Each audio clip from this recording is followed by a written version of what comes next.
ओम शांति। अॼु जे मुले तारीख़ जा व्यक्त बाबा जो रिवाइज कोर्स 26/15/2024 अॼा 31/12/99 जो रिवाइज कोर्स आहे। नई स्थिति में पंहिंजी चलन और चेहरे सां फरिश्ते स्वरूप के प्रत्यक्ष करो। अॼु बाप दादा पंहिंजी परमात्मा पालना जे अधिकारी ॿारनि खे ॾिसनि। परमात्मा जी पालना में पलण वारा अधिकारी ॿारनि खे ॾिसनि पिया। केतिरा भाग्यवान आहिनि जो स्वयं परमात्मा जी पालना में पलनि था। दुनिया वारा चईंदा आहिनि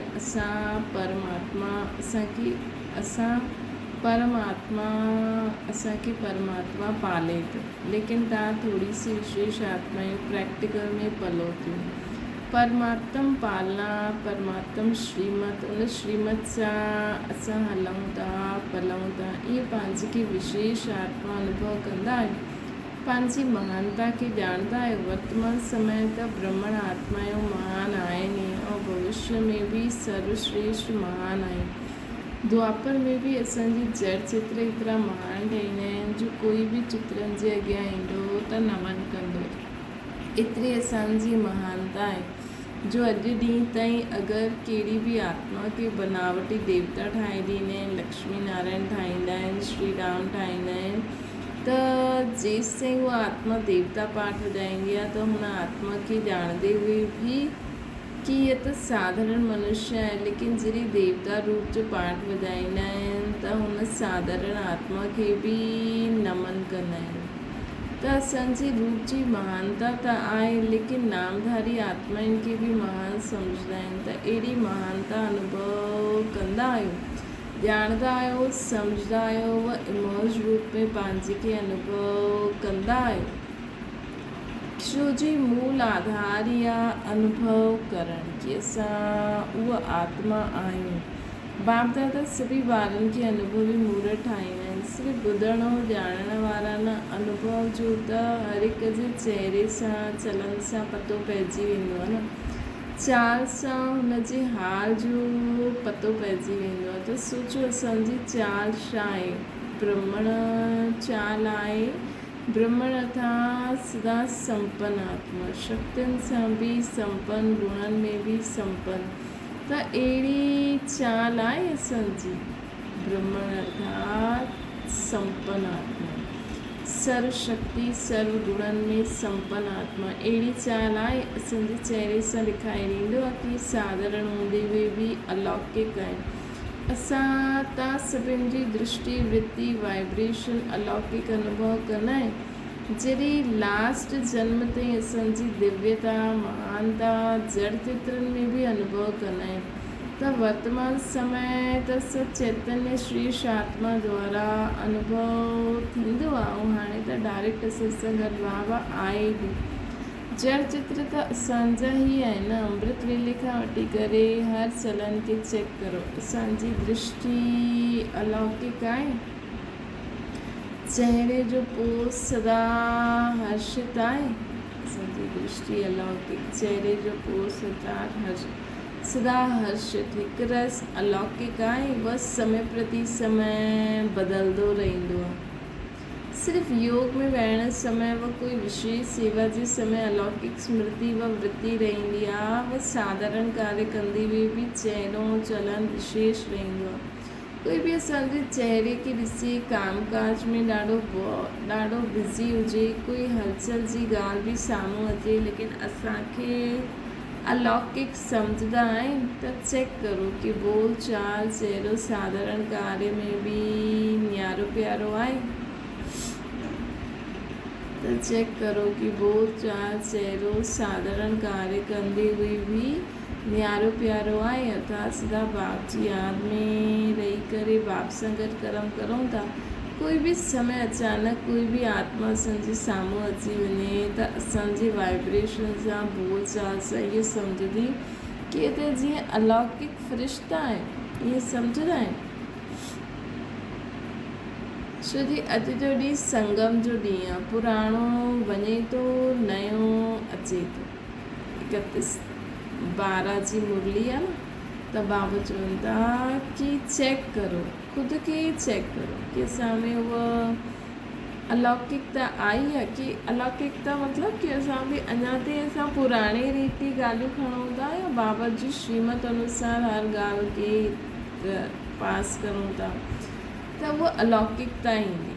जे कोई शरीर छॾंदो आहे त माण्हू त रोईंदा आहिनि, लेकिन असां अगरि उन में इहा असांखे स्मृति पकी हुजे कि हर आत्मा खे हिकु शरीर छॾे वञिणो ई आहे, ॿियो नयो शरीर वठिणो ई आहे, हर आत्मा महिमान आहे, हिकु पार्ट वॼाए हुनखे ॿियो पार्ट वॼाइणो ई आहे, त हाणे असां में उहा वाइब्रेशन उहा बोलचाल माण्हुनि खे अनुभव थींदी आहे। असां बि हुन स्मृति में हुन सिचुएशन खे पार कंदा आहियूं कि अञा ताईं लौकिकता में आहियूं। बाबा चवनि था अॼु संगम जो समय आहे, पुराणो वञे थो नयो अचे थो, त छा नवीनता विश्व जे अॻियां लिखाईंदा आहियो, अंदरि यादि रहंदो उहा सम्झंदा आहियो, उहा ॻाल्हि अलॻि आहे। लेकिन स्थापना जे समय खे सोचो, केतिरो समय स्थापना खे बीते हुए समय जे प्रमाण बाक़ी केतिरो समय थोरो रहियो आहे, त छा अनुभव थियणो खपे। बाप दादा ॼाणंदा आहिनि कि ॾाढा सुठा पुरुषार्थ बि करनि था, उड़नि बि था, लेकिन बाप दादा हिन 21वीं सदी में नवीनता ॾिसणु चाहिनि। 99 वञे थो न, 31/12/99 जी मुरली आहे, त बाबा चवनि था हाणे 21वीं सदी में बाबा नवीनता ॾिसणु चाहींदा आहिनि। सभु सुठा आहियो, विशेष बि आहियो, महान बि आहियो, लेकिन बाप जी प्रत्यक्षता जो आधार आहे साधारण कर्म कंदे हुए बि फ़रिश्ते जी चाल ऐं हाल हुजे। कल्ह बि बाबा चई न, असांजे चहिरे ऐं चलन सां बाबा जी श्रेष्ठ मत जो असांजी वाणी में आहे, उहो असांजे चहिरे ऐं चलन सां नज़र अचनि थी। बाप दादा इहे न ॾिसणु चाहींदा आहिनि कि ॻाल्हि अहिड़ी हुई, कमु अहिड़ो हुयो, सर्कमस्टेंसिस अहिड़ी हुई, समस्या अहिड़ी हुई, इन करे साधारणता अची वई। फ़रिश्तो स्वरूप अर्थात स्मृति स्वरूप में हुजे, साकार में हुजे। फ़रिश्तो स्वरूप अर्थात स्मृति स्वरूप में हुजे, साकार में हुजे, सिर्फ़ु सम्झण ताईं न, स्मृति ताईं न, स्वरूप में हुजणो खपे। वो फ़रिश्तो अर्थात सदा हल्को, सदा सर्व खां न्यारो, बाप जो प्यारो, सर्व जे लाइ शुभ भावना शुभकामना करण वारो, वो स्वरूप असांजे प्रैक्टिकल में साकार रूप में हुजणो खपे।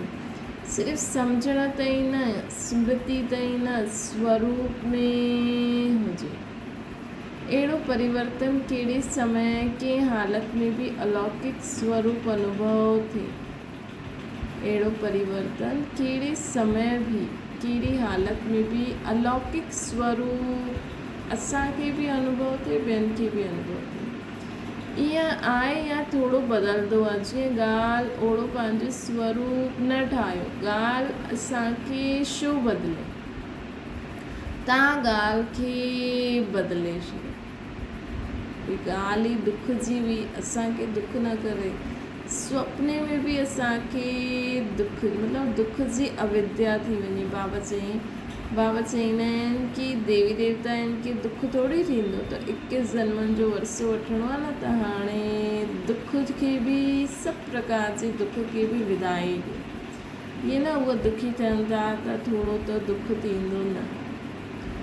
असां देवता 21 जन्मनि जो वरसो था वठूं। बाप ॻाल्हि असांखे छो बदिले, तव्हां ॻाल्हि खे बदिलो, बोल असांखे बदिले या तव्हां बोल खे बदिलो। परिवर्तन कंहिंखे चइबो आहे? प्रैक्टिकल लाइफ में लाइफ जो सिंपल कंहिंखे चइबो आहे? जहिड़ो समय, जहिड़ो सर्कमस्टेंसिस, ओड़ो स्वरूप ठहे। इहे त साधारण माण्हुनि जो बि हूंदो आहे, लेकिन फ़रिश्तो अर्थात पुराणो या साधारण हाल चाल सां परे। फ़रिश्तो अर्थात पुराणो व साधारण हाल चाल सां परे। हाणे असांजी टॉपिक आहे न समय जी पुकार। हुन समय हलंदो हूंदो, त हाणे समय जी पुकार असां विशेष महान आत्माउनि जे प्रति इहे ई आहे कि हाणे फ़रिश्तो स्वरूप अर्थात अलौकिक जीवन स्वरूप में ॾेखारे मिले। छा इहो थी सघंदो आहे टीचर्स चओ थी सघंदो आहे कॾहिं थींदो थी सघंदो आहे त ॾाढी सुठी ॻाल्हि आहे, लेकिन बाबा पुछनि था कॾहिं थींदो। 1 साल 2000 पूरो थी वञे जो सम्झंदा आहिनि कुझु समय त खपे, हलो 1 साल न 6 मास न 3 मास खपनि। हिन में हथ उठाए असांजो स्लोगन छा आहे यादि आहे न, हाणे न त कॾहिं न। हीउ स्लोगन कंहिंजो आहे, ब्राह्मणनि जो आहे या देवताउनि जो आहे? ब्राह्मणनि जो ई आहे न कि हाणे न त कॾहिं बि न। त इहे नई सदी में बाप दादा इहे ॾिसणु चाहींदा आहिनि कि कुझु बि थी वञे लेकिन अलौकिकता न वञे असांजी, कुझु बि थी वञे लेकिन असांजी अलौकिकता न वञे। हिन जे लाइ सिर्फ़ु 4 शब्दनि जो अटेंशन रखिणो आहे। उहो छा आहे, उहो नई ॻाल्हि न आहे, पुराणी आहे, सिर्फ़ु रिवाइज़ करो। अलौकिकता रखण लाइ हिकु त शुभ चिंतक, शुभ चिंतन, शुभ भावना। ये भावना न रखो कि ये बदले त मां बदिलो, हुन जे प्रति शुभ भावना, पंहिंजे प्रति बि शुभ भावना। ऐं चौथो आहे शुभ श्रेष्ठ स्मृति ऐं स्वरूप। त इहे सभु कॾहिं थी सघंदासीं जॾहिं असां बाबा जी रोज़ रोज़ जो ज्ञान जी पॉइंट्स मिलंदियूं आहिनि उन्हनि खे मनन चिंतन कंदासीं न, तॾहिं असां शुभ चिंतक सर्व जे लाइ शुभ सोचे सघंदासीं, ख़ुदि बि शुभ चिंतन में रही सघंदासीं, ॿियनि जे लाइ बि शुभ भावना रखी सघंदासीं कि सभु परिवर्तन थी वञे। और सदा ही शुभ श्रेष्ठ स्मृति अर्थात मां आत्मा या बाप जी संतान या जो भी बाबा स्मृति ॾियाराई अथई उहा स्मृति में ऐं हुन स्वरूप में बि तॾहिं ई रही सघंदासीं जॾहिं असां ज्ञान जो मनन चिंतन कंदासीं। बसि हिकु शब्द शुभ यादि रखो, हिन में 4 ई अची विया, बसि असांखे हिन में सभिनि में शुभ शब्द स्मृति में रखिणो। ये ॿुधो त ॾाढो भारी आहे, ॾाढो भार आहे कि शुभ चिंतन करो, शुभ भावना रखो।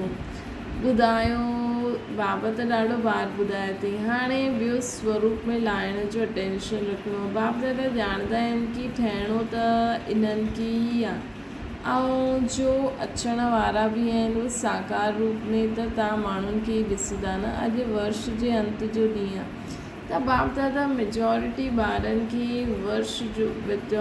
ॿारनि जो वर्ष जो पोता मेल ॾिठई।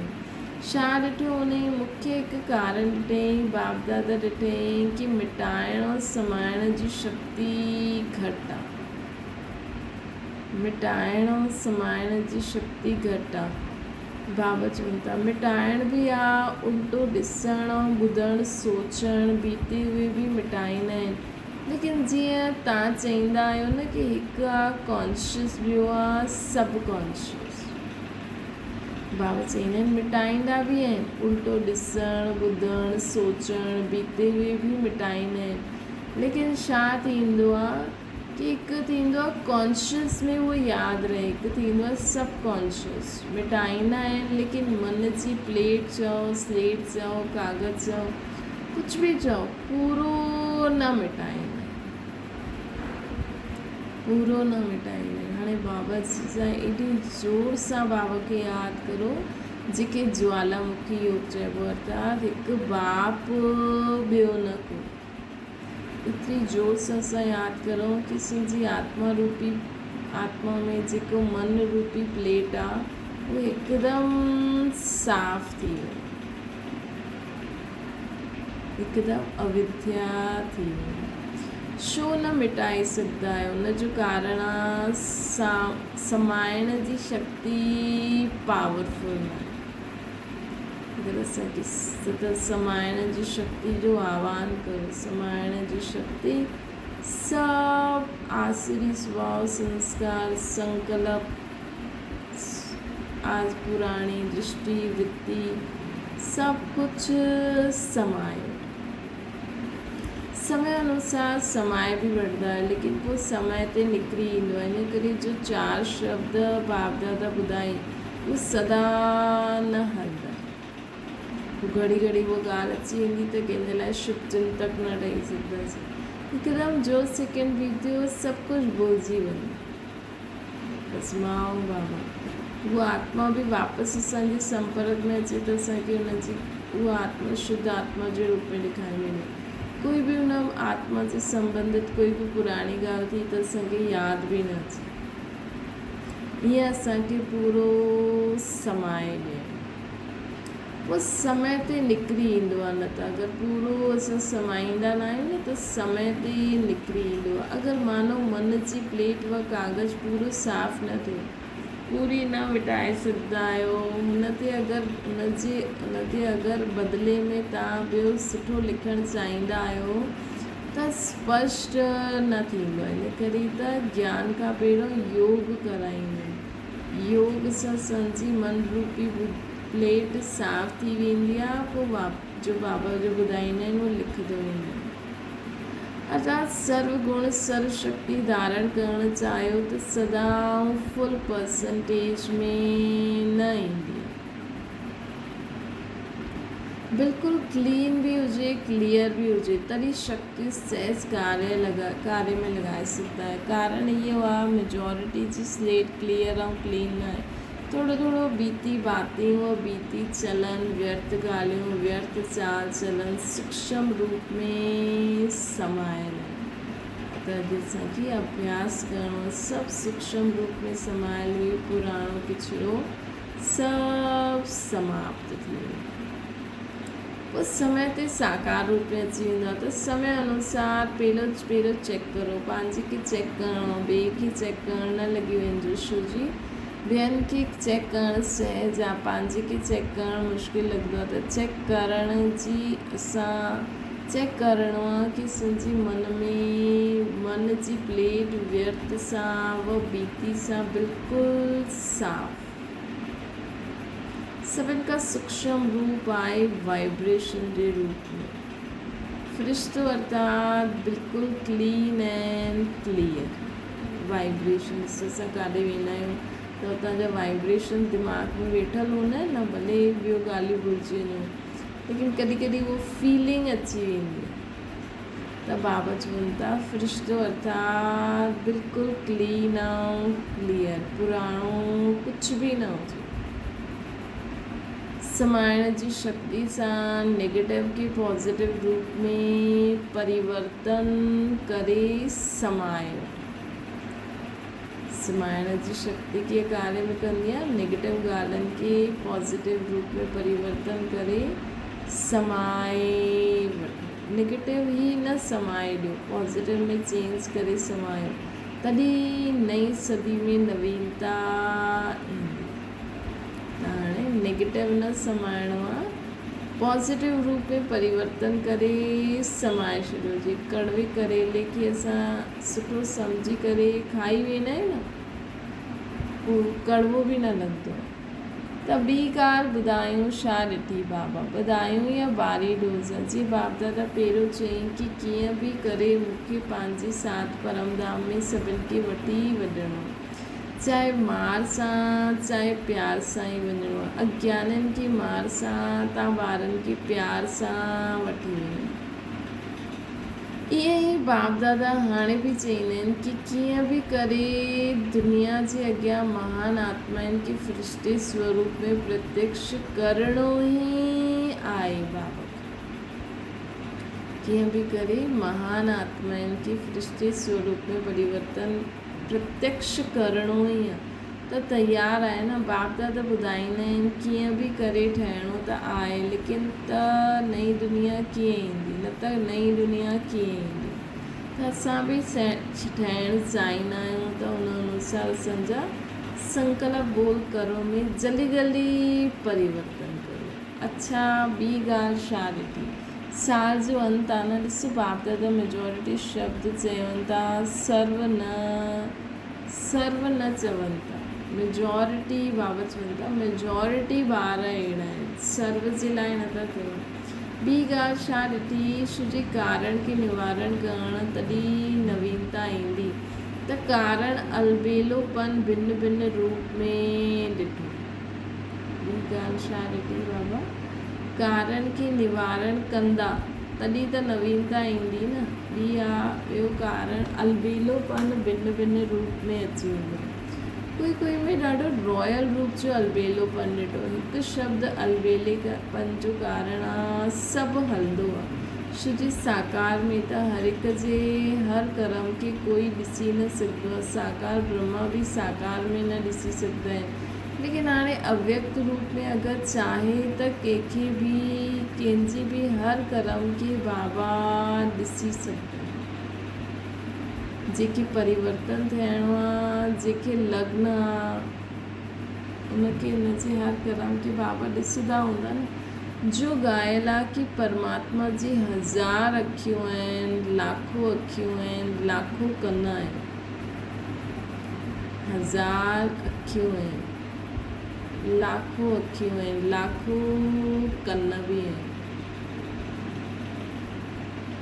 त बाबा कंहिंखे बि असां द्वारा अगरि कंहिं आत्मा खे परिवर्तन करिणो आहे त असां द्वारा कंहिंखे बि बाबा ॾिसी सघंदा, कंहिंजी बि ॻाल्हियूं ॿुधी सघंदा। हाणे बि निराकार अव्यक्त ब्रह्मा बाबा ब्रह्मा ॿई साथ साथ ॾिसी सघंदा आहिनि। केतिरो बि कोई छुपाईंदे बि रॉयल्टी सां आहिनि, साधारण न आहिनि। त अलबेलोपन हिकु मोटे रूप में आहे, हिकु महीन रूप में। शब्द ॿिन्हिनि जा हिकु ई आहिनि, सभु हलंदो आहे। ॾिसी वरितो छा थींदो आहे, कुझु न थींदो आहे। हाणे त हलो पोइ ॾिसंदासीं। ये अलबेलेपन जो संकल्प बाप दादा चाहे त सभिनि खे ॿुधाए बि सघंदा आहिनि, लेकिन जो असां चईंदा आहियूं। लेकिन तव्हां माण्हू चईंदा आहियो न थोरी लाज रखो, त बाप दादा बि लाज पत रखी ॾींदा आहिनि। लेकिन ये अलबेलोपन पुरुषार्थ खे तीव्र न ठाहे सघंदो आहे, पास विद ऑनर्स न ठाहे सघंदो आहे।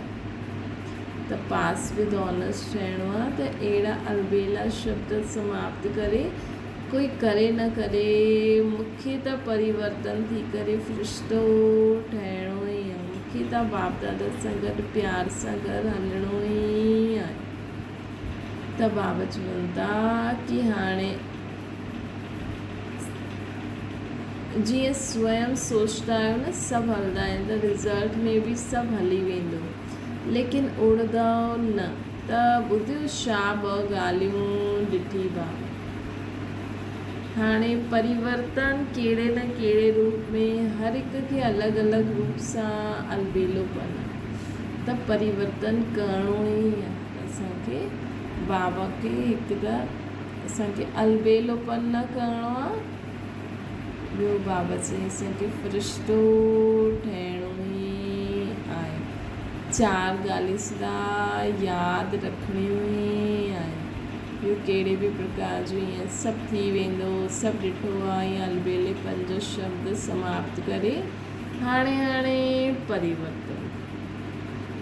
त ॿुधो छा 2 ॻाल्हियूं ॾिठियूं। परिवर्तन में कहिड़े न कहिड़े रूप सां हर हिक खे अलॻि अलॻि रूप में सां अलबेलोपन।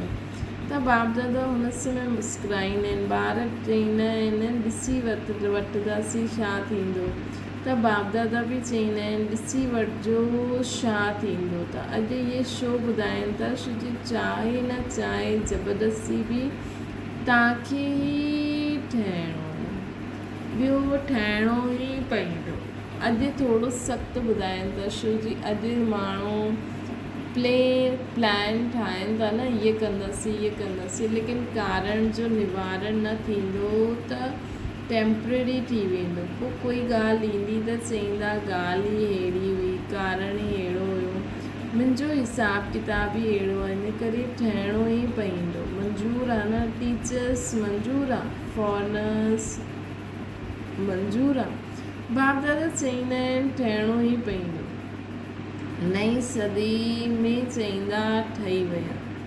ईअं आहे न, कम से कम समय वठिणो खपे, लेकिन बाप दादा 1 वर्ष ॾियनि था। पोइ त सहज आहे न, आराम सां करो। आराम जो अर्थ आहे आराम, अर्थात बाप की यादि करे करो। उहा डनलप वाला आराम न करिणो आहे। बाप दादा असां सां बाप दादा खे असां सां ज़्यादा प्यार आहे या तव्हांखे बाप सां ज़्यादा प्यार आहे? कंहिंखे आहे, बाप जो आहे या असांजो आहे? बाप दादा खे तव्हां सभिनि में निश्चय आहे कि तव्हां सभी ॿार प्यार जो रिटर्न अव्यक्त ब्रह्मा समान अवश्य ठाहींदा न। बाप दादा छॾंदा न, प्यार आहे न सभिनि खां। प्यार जंहिंसां प्यार हूंदो आहे न उनखे उनजो साथ न छॾंदा आहिनि। त ब्रह्मा बाप जो असां में ॾाढो प्यार आहे।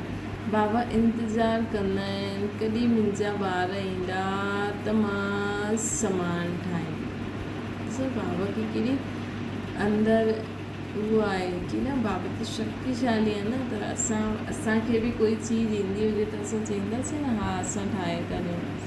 त इंतज़ारु कंदा आहियूं, बाबा बि असांजो इंतज़ारु कंदा आहिनि। ब्रह्मा बाप ब्रह्मा बाप जी हिकु रोहरियान ॿुधाईंदा आहिनि।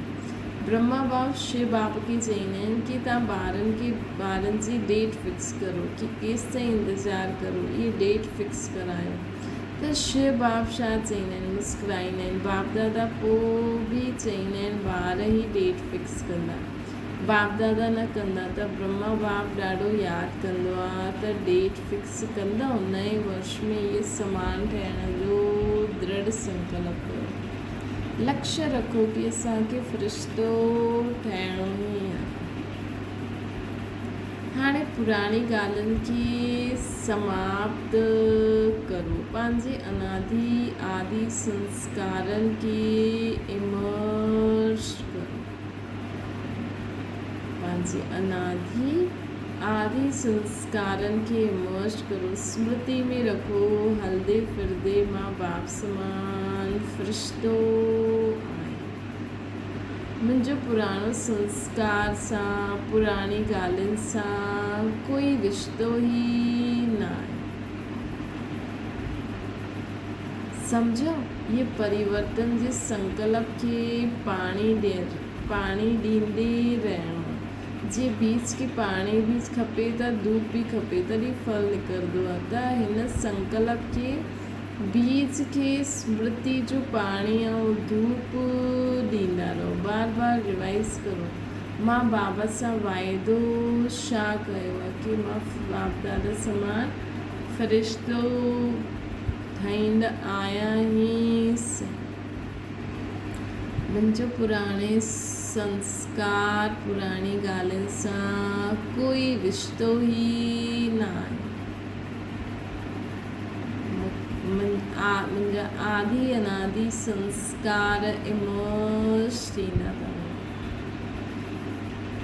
अच्छा, चारों ओर जी महान आत्माउनि की सदा परिवर्तन शक्ति के हर समय कार्य में लॻाइणो आहे।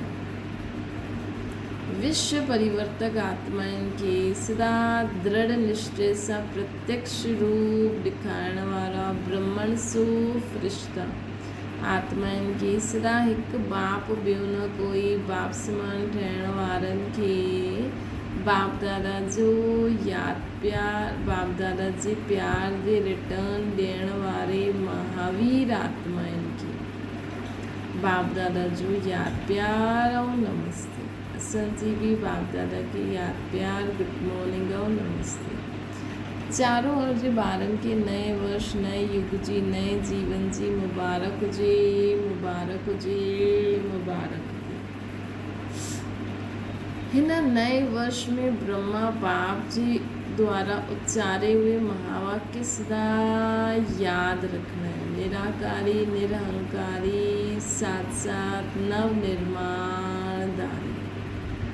निराकारी, निरअहंकारी, साथ साथ नवनिर्माणदारी। सदा निर्माण और निर्माण जे कार्य जो बैलेंस रखदे सदा उड़दा हलो। हिन वर्ष में विशेष स्व परिवर्तन जी विशेषता के साम्हूं रखदे हुए उड़दे ऐं ॿियनि खे बि उड़ाईंदा हलो। सदा ब्रह्मा बाप के हर कदम में फॉलो फादर कंदा रहणो। त मुबारक हुजे, मुबारक हुजे, पदम गुणा मुबारक हुजे। अच्छा। इच्छा वरदान स्व जे चक्कर के जाने ज्ञानी तो आत्मा ठहण वाला प्रभु प्रिय आत्मा जो है ना सृष्टि चक्कर में शाशा पाटा उनके जाने अर्थात सुदर्शन चक्रधारी है। पूरे चक्कर दे ज्ञान के बुद्धि में यथार्थ रीति धारण करण ही स्वदर्शन चक्र हलायण। महात्मा पेड़ परम धाम में आदि संस्कार अनादि संस्कार स्वरूप वो सत्युग में आदि में आया वो त्रेता वो द्वापर वो कलयुग हाणे महात्मा वरी का बाबा द्वारा ज्ञान योग द्वारा महात्मा वरी का पक्को ब्रह्मण सो फरिश्तो ठहण। त स्व जे चक्कर के ॼाणण का ज्ञानी तो आत्मा ठहण। अहिड़ी ज्ञानी तो आत्मा ही प्रभु प्रिय हूंदी आहे। उन्हनि जे अॻियां माया ठहरी न सघे। अहिड़ी ज्ञानी तो आत्मा ही प्रभु प्रिय हूंदी आहे। उन जे अॻियां माया भी ठहरी न सघंदी आहे। ये सुदर्शन चक्र ही भविष्य में असांखे चक्रवर्ती राजा ठाहींदो। हाणे असां पक्को ब्रह्मण सो फरिश्तो पोइ भविष्य में असां विश्व महाराज विश्व महारानी ठहींदासीं। चक्रवर्ती महाराजा महारानी ठहींदासीं। स्लोगन आहे हर हिकु बार बाप समान प्रत्यक्ष प्रमाण ठहे। हर एक बार बाप समान प्रत्यक्ष प्रमाण ठहे त जल्दी जल्दी प्रजा ठही। असांखे जल्दी जल्दी बाप समान ताकि जो प्रतिज्ञा कई बाबा सां कि मां बाप समान ब्रह्मण मां बाप समान पक्को ब्रह्मण सो फरिश्तो आहे। त जॾहिं असां ईअं ठही वेंदासीं तॾहिं असांजी जल्दी जल्दी प्रजा ठहींदी। अच्छा ओम शांति। बाबा के याद करो।